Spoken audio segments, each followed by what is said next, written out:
السلام علیکم پیارے عزیز دوستو، امید کرتا ہوں آپ سبھی خیر و عافیت سے ہوں گے۔ پیارے دوستو، جب اللہ کسی بندے کو اپنے قریب کرنا چاہتا ہے تو ایسی خواہش اس کے دل میں لگا دیتا ہے جنہیں ملنا ہمارے نصیب میں نہیں لکھا ہوتا۔ کیوں؟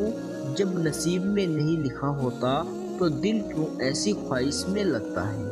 کیوں اس چیز کو ہم سے اتنے فاصلے پر رکھ دیا جاتا ہے کہ جتنا اسے پانے کی دعائیں کرتے ہیں وہ اتنی ہی دور لگتی محسوس ہوتی ہے، کیونکہ اللہ تمہیں اس مقام تک لانا چاہتا ہے جہاں صرف اس کے محبوب بندے ہوتے ہیں۔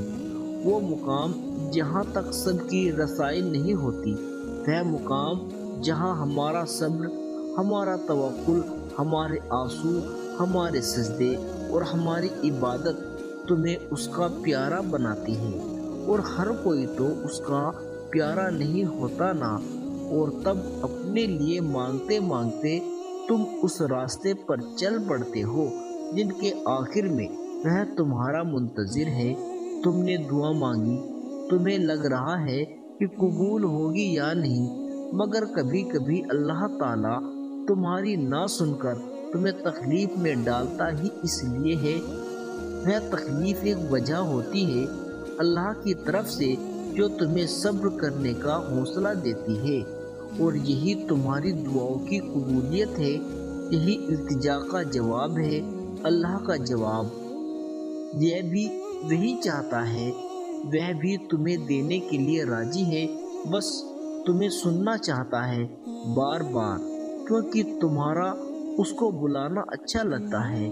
وہ وقت آزمائش کا ہے، تمہاری آنکھیں راتوں کو گیلی ہوگی، دل ہزار بار ٹوٹے گا، صبر آزمایا جائے گا، امتحان میں ڈالا جائے گا، لیکن وہ وقت بھی گزر جائے گا۔ ہر مشکل کے ساتھ آسانی ہے، تو یہ مشکل بس تھوڑی سی رہ گئی ہے۔ تنہائی اللہ کے قریب کرتی ہے۔ لوگوں کے چھوڑ جانے سے گھبرایا نہ کرو، جب ساتھ کوئی نہ ہو تو دل خود ہی اللہ کی طرف رجوع کرنے لگتا ہے۔ ہم خود ہی اللہ سے اپنی باتیں شیئر کرنے لگتے ہیں۔ وہ آنسو جو دن بھر روک کے رکھے ہوتے ہیں، رات کو اللہ کو اپنی کہانی سناتے وقت خود ہی بہنے لگتے ہیں۔ اس لیے خود کو تنہا محسوس مت کیا کرو، اللہ ہے نا، وہی تمہاری تنہائی کا سکون ہے۔ اللہ کے فیصلے پر بھروسہ کرنا سیکھو۔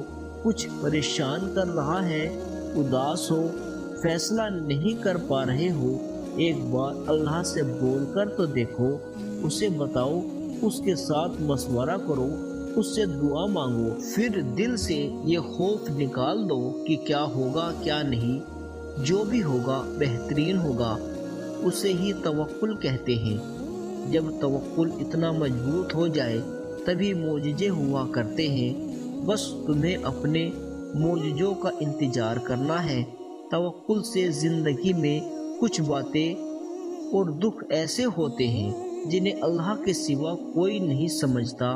وہ دکھ جو بتائے نہیں جا سکتے، وہ دکھ جو تہجد کے سجدوں تک لے آتے ہیں، وہ جو رات کو جگائے رکھتے ہیں، وہ جو اللہ سے حال کہنے پر مجبور کر دیتے ہیں، وہ باتیں جو اللہ کو بتانے کے لیے وہ ہمیشہ تیار رہتے ہیں۔ وہ دکھ اصل میں دکھ نہیں ہوتے، مجھے لگتا ہے وہ اللہ کی طرف سے ایک اشارہ ہے۔ وہ چاہتے ہیں تم اس سے بات کرو، اس لیے وہ وقتی درد دیتا ہے۔ اصل میں وہ تمہیں خود کے قریب کرنا چاہتا ہے۔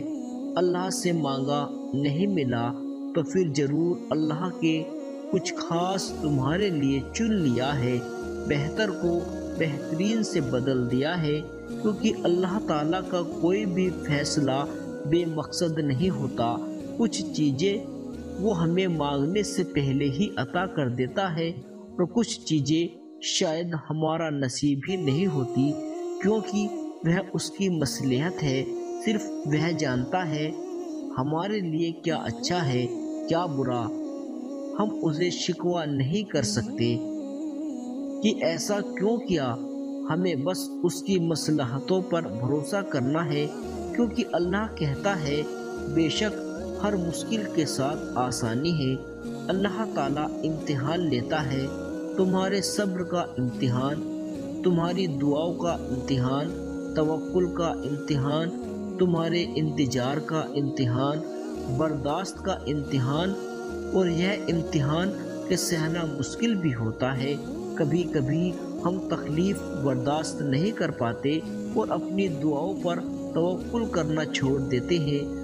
درد سہنا مشکل ہو جاتا ہے، طویل انتظار دل کو تھکا دیتا ہے، مگر اللہ تعالیٰ کا امتحان تکلیف دینے کے لیے نہیں ہوتا۔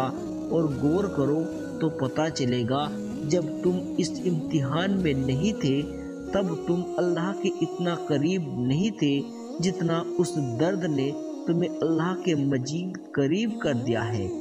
تم دیکھو گے کہ کیسے تمہاری دعاؤں میں جوش بھر گیا ہے، بھروسہ آ گیا ہے۔ وہ امتحان تمہارے دل و دماغ پر پڑی درد کی دھن کو آہستہ آہستہ مٹا دے گا۔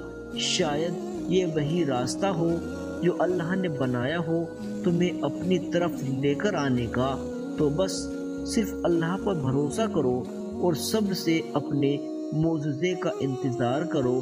اللہ دیر ہی سے لیکن تمہاری دعاؤں پر کن ضرور فرمائے گا، انشاءاللہ۔